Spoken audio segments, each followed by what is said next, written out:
Hello guys, welcome back to क्यूरियसरी for the daily dose of Indian football. तो सबसे पहले बात करते हैं यहाँ पे AFC under 17 and under 20 Asian cup qualifiers जो कि सितंबर एंड में खेले जाने वाले हैं। उनका यहाँ पे ड्रॉ डेट एंड यहाँ पे पोर्ट्स का अनाउंसमेंट एएफसी ने कर दिया है, जिसमें अगर हम ड्रॉ की बात करें तो वो यहाँ पे 13 जून को दोनों ही टूर्नामेंट का होगा। एंड वहाँ पे ही पता चलेगा कि भाई इंडिया की जो अंडर 17 एंड अंडर 20 टीम है वो कौन से कंट्रीज के सामने यहाँ पे क्वालिफायर्स में भिड़ेंगे।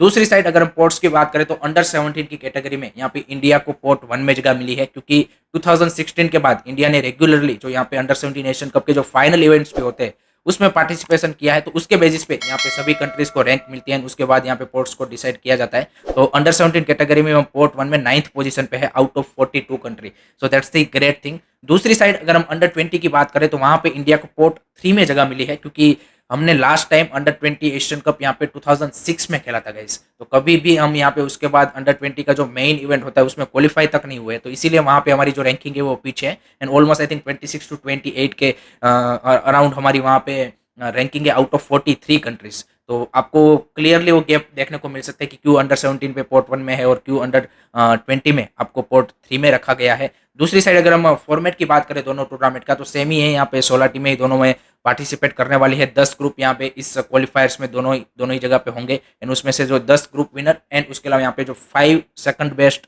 टीमें होंगी उनको यहाँ पे क्वालिफिकेशन मिल जाएगा, यानी कि 15 टीमें ऐसे क्वालिफाई होगी। एंड एक जो होस्ट कंट्री है यहाँ पे अंडर 20 के लिए चाइना, जो कि ऑटोमेटिकली क्वालिफाई हो जाएगा। And Saudi Arabia for under 17 वो यहाँ पे ऑटोमेटिकली क्वालिफाई हो जाएगा। तो इस तरह से 16 टीमों के साथ ही यहाँ पे जो दोनों टूर्नामेंट है वो नेक्स्ट ईयर यहाँ पे फिर से खेले जाने वाले हैं। एंड अंडर 17 यहाँ पे लेट्स सी यहाँ पे किस तरह से इस्पाक अहमद साहब इनकी टीम बनाते हैं। अंडर 20 में भी कौन कौन से प्लेयरों को सिलेक्ट किया जाता है। I think that will be really really interesting to see. But आपको एक इससे क्लियरली आइडिया मिल चुका होगा कि वाई हमारा जो अंडर 17 के बाद जो प्लेयरों का डेवलपमेंट है वो कहीं ना कहीं हमारे यहाँ पे due to the lack of I would say कि कम्पिटिटिव फुटबॉलिंग लीग स्ट्रक्चर, कि आप अंडर 17 के बाद आपके पास इस तरह की कोई भी लीग नहीं है कि जहाँ पे प्लेयर को उस तरह का डेवलपमेंट मिल पाए।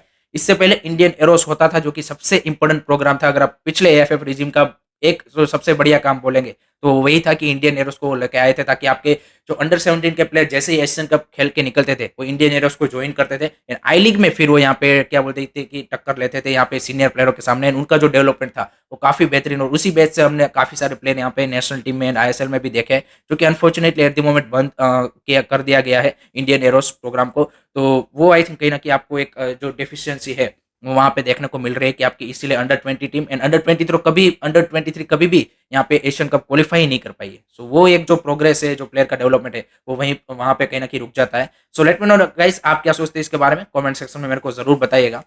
नेक्स्ट अब बात करते हैं गाइस, यहाँ पे इंडिया की जो नेशनल टीम है वो यहाँ पे भुवनेश्वर से कोलकाता पहुंच चुकी है। कल यहाँ पे टीम ने ट्रैवल कर दिया है। अब यहाँ पे एक वीक का जो कैंप है वो यहाँ पे ऑब्वियसली कोलकाता में लगेगा। थोड़ा सा वेदर के साथ यहाँ पे एडजस्ट हो जाएंगे वो। And hot and humid weather भी है, तो आई थिंक थोड़ा सा एडजस्ट होने में टाइम भी लगेगा। दूसरी साइड यहाँ पे कल कुवैत भी यहाँ पे थाईलैंड पहुंच चुके हैं, जो जो भी वहाँ पे एक वीक का कैंप लगाएंगे थाईलैंड में। वहाँ की कोई लोकल टीम के सामने वो तो फ्रेंडली भी खेलने वाले हैं।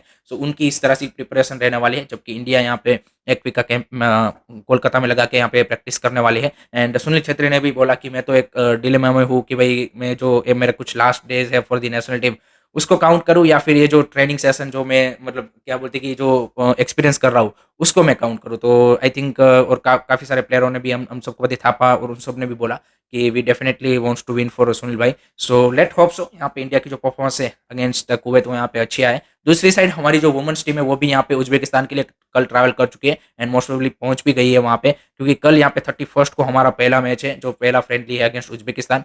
उसका अभी तक ब्रॉडकास्टिंग का कोई अपडेट यहाँ पे एएफएफ की ओर से आया नहीं है। मोस्ट प्रोबेबली उज्बेकिस्तान का जो कोई यूट्यूब चैनल है उसमें अगर इस मैच को दिखाएंगे तो बढ़िया बात है, अदरवाइज यहाँ पे ब्रॉडकास्टिंग के चांसेस काफी कम है। सो लेट्स सी यहाँ पे इंडिया की जो वुमेन्स टीम है वो किस तरह से ये जो स्ट्रॉन्ग उज्बेकिस्तान की साइड है उनके सामने परफॉर्मेंस देती है। अब बात करते हैं गाइज, यहाँ पे हम सबको पता है कि रिसेंटली कतार ने जो अपनी नेशनल टीम अनाउंसमेंट की है फॉर द वर्ल्ड कप क्वालिफायर्स, उसमें काफी सारे यंगस्टर को उन्होंने मौका दिया है, अंडर 20 अंडर 23 प्लेयर्स को, जिसमें इंडियन ओरिजिन यहाँ पे तहसीन मोहम्मद जमशीद को भी मौका मिला है। उसके बाद काफी सारे फैंस का एक क्वेश्चन है कि क्या वो इंडिया को भी रिप्रेजेंट कर सकते हैं।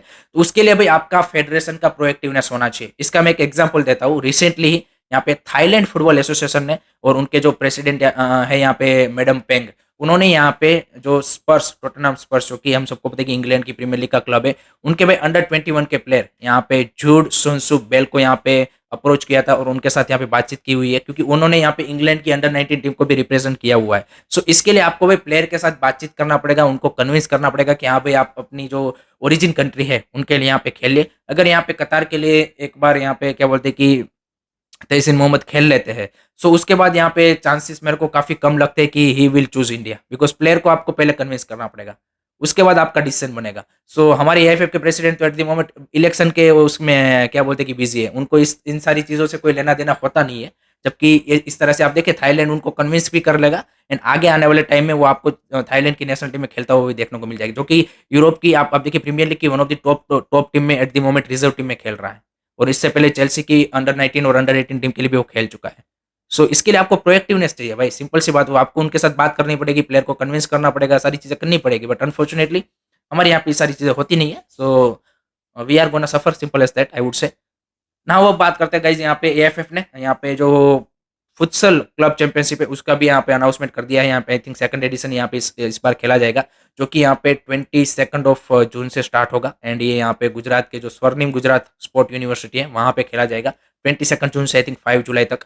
19 क्लब्स इसमें पार्टिसिपेट करेंगे। 19 क्लब में यहाँ पे 15 क्लब्स, यहाँ पे 15 जो स्टेट है उनके यहाँ पे उनको यहाँ पे बोला गया है कि आप अपने स्टेट से एक क्लब को यहाँ पे रिकमेंड कीजिए, एंड बाकी जो 4 क्लब है वो लास्ट ईयर के जो सेमीफाइनलिस्ट थे, दिल्ली एफसी और मोहम्मदान एससी और मिनरवा, उन सबको यहाँ पे डायरेक्ट एंट्री मिली है। तो टोटल 19 क्लब है जिनको यहाँ पे 4 ग्रुप में डिवाइड किया गया है, इन चारों ग्रुप विनर्स यहाँ पे सीधा फिर सेमीफाइनल एंड फाइनल। तो दैट्स अ ग्रेट टू सी, यहाँ पे क्लब चैंपियनशिप धीरे धीरे स्टार्ट हुई है। यहाँ पे गुजरात में एट द मोमेंट गाइज यहाँ पे गुजरात स्टेट की भी club championship, futsal club championship हो रही है। So Gujarat is one of the first state in the India की जिन्होंने फुटसल में इतना मतलब क्लब स्टेट लेवल पे भी उनकी जो क्या बोलते हैं क्लब चैंपियनशिप होती है, और जिस तरह से वुमेन्स की भी होती है, not only for mens, women's की भी एट द मोमेंट यहाँ पे गुजरात में जो स्टेट लेवल की क्लब चैंपियनशिप है वो चल रही है। सो फुटसल में भी इसी तरह से आपको धीरे धीरे आगे बढ़ना पड़ेगा, क्लब्स को यहाँ पे और ज़्यादा इंक्रीज करना पड़ेगा, एक लीग टाइप फॉर्मेट में फिर आगे बढ़ना पड़ेगा, सारी चीज़ें करनी पड़ेगी।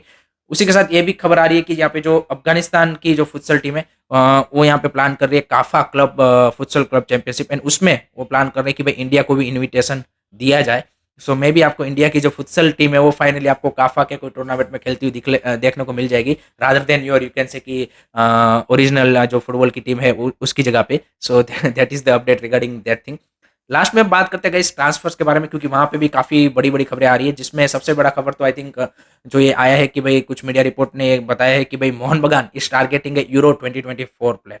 तो इसका सिंपल सा मतलब गाइज ये होता है कि जिस तरह से उन्होंने जोनी काउको की डील की थी इन दी लास्ट यूरो, कि जहाँ पे उन्होंने फिनलैंड से उनको यहाँ पे आफ्टर जैसे ही यहाँ पे यूरो फिनिश हुआ और उसके बाद उनको उठाया था, तो सिमिलर से यहाँ पे डील होगी। ऐसा नहीं होगा कि कोई यूरो का जो कोई टॉप कंट्री है, यूरो में जो पार्टिसिपेट कर रहे कंट्री में से कोई टॉप कंट्री का प्लेयर आएगा। आई थिंक मेरे को लगता है कि अल्बेनिया हो गया, या फिर जॉर्जिया हो गया, या फिर आपका बाकी जो कंट्रीज है कि जो थोड़े से कंपेरेटिवली लोअर रैंक है उन्हीं का प्लेयर आएगा, लेकिन European player eight the moment वो टारगेट कर रहे हैं, एंड आई थिंक करना भी पड़ेगा उनको अगर वो यहाँ पे SCL2 में यहाँ पे बेटर परफॉर्मेंस करना चाहते हैं। Then you need a quality top foreigners जो कि आपको इस तरह के यहाँ पे मैचेस में डिलीवर करके दे। सो लेट्स सी यहाँ पे कौन उनके टारगेट होते हैं। एट द मोमेंट तो र्यूमर ही है, जब तक यहाँ पे डील होती नहीं है तब तक कुछ बताना मुश्किल है। दूसरी साइड यहाँ पे केरला ब्लास्टर फैंस के लिए एक और यहाँ पे बड़ा सरप्राइज हो सकता है गाइस, विपिन मोहनान के लिए 2-3 ISL के जो क्लब है वो यहाँ पे इंटरेस्टेड है, एंड काफी ज्यादा यहाँ पे बड़ा ऑफर वो लोग यहाँ पे पुटअप कर रहे हैं। सो विपिन मोहनान माइट यहाँ पे चांस है कि अगर केरला ब्लास्टर उनके ऑफर को मैच नहीं कर पाया तो चांसेस है कि वो लीव भी कर सकता है, यू नेवर नो, क्योंकि काफी सारे लोगों को लगता है कि उनकी एकेडमी का प्लेयर है तो ऐसे नहीं रुकेगा, बट हमने फुटबॉलिंग वर्ल्ड में देखा है कि इस तरह की ऑफर आती है तो आप रेजिस्ट नहीं कर पाते। एंड अगर मुंबई सिटी मोहन बगान जैसे क्लब आपको ऑफर करते हैं देन तो आप देखिए मुंबई सिटी को भी जरूरत है, बेनी तरह चले गए हैं, दे नीड है क्वालिटी मिडफील्डर, वहाँ पे उनको चाहिए, and Vipin Mohanan will be a perfect replacement. तो अगर ऐसे क्लब यहाँ पे ऑफर पुटअप करते हैं देन विपिन मोहनान भी यहाँ पे स्विच करने के लिए सोच सकते हैं, but at the moment it's too early to say. Let's see यहाँ पे किस तरह से डील में आगे डेवलपमेंट होती है, एंड उसके बाद ही यहाँ पे पता चलेगा कि विपिन मोहनान क्या यहाँ पे केरला ब्लास्टर में रुकते हैं या फिर क्लब को स्विच करते हैं। उसके अलावा यहाँ पे होर्हे Pereira Diaz from Mumbai City FC and Xavi Hernandez from BFC, इन दोनों को यहाँ पे दोनों ही क्लब ने ऑफिशियली टाटा बाय बाय बोल दिया गया है, एंड JPD हम सबको पता है कि BFC में ही जाने वाले हैं, एंड चावी हर्नांडिस का लेट्स सी यहाँ पे क्या कोई और ISL क्लब उनको अप्रोच करता है या फिर यहाँ पे वो आउटसाइड आईएसएल जाते हैं, that will be really really interesting to see, because last season उनका अच्छा रहा था, बट ये जो सीजन उन्होंने खेला उतना कुछ इंप्रेसिव उनकी ओर से परफॉर्मेंस नहीं आया। सो देखते हैं क्या होता है। अनदर देन दैट यहाँ पे बीएफसी ने यहाँ पे एक्सपीरियंस और उनके ही फॉर्मर कीपर यहाँ पे लालथन माविया रालते को फिर से साइन कर लिया है from Odisha FC, 31 year old, and Gurpreet Singh Sandhu के बैकअप के तौर पे उनको रखा जाएगा। उनके पास यहाँ पे साहिल पुनिया या फिर लारा शर्मा जैसे यहाँ पे यंगर गोलकीपर है, बट आई थिंक उनमें से मतलब मेरे को लगता है कि एक आध कीपर तो लीव करेगा ही करेगा, क्योंकि उनको यहाँ पे बैकअप के तौर पे एट दिस एज रहने का कोई मतलब नहीं बनता। यंग एज पे आपको जितना खेलना मिले वही यहाँ पे सबसे बेस्ट चॉइस होता है। तो मे बी लारा शर्मा फिर से यहाँ पे क्या बोलते हैं कि कोई और क्लब में स्विच कर सकते हैं, एंड लेट्स सी साहिल पुनिया का भी क्या होता है, वो देखना इंटरेस्टिंग सा रहेगा। But at the moment Ralte को यहाँ पे बीएफसी ने साइन कर लिया है। So that's it from my side guys regarding today's Indian football news. I hope कि आपको वीडियो पसंद आया होगा। Keep supporting Indian football, don't forget to like share and subscribe curious study. जय हिंद, जय भारत।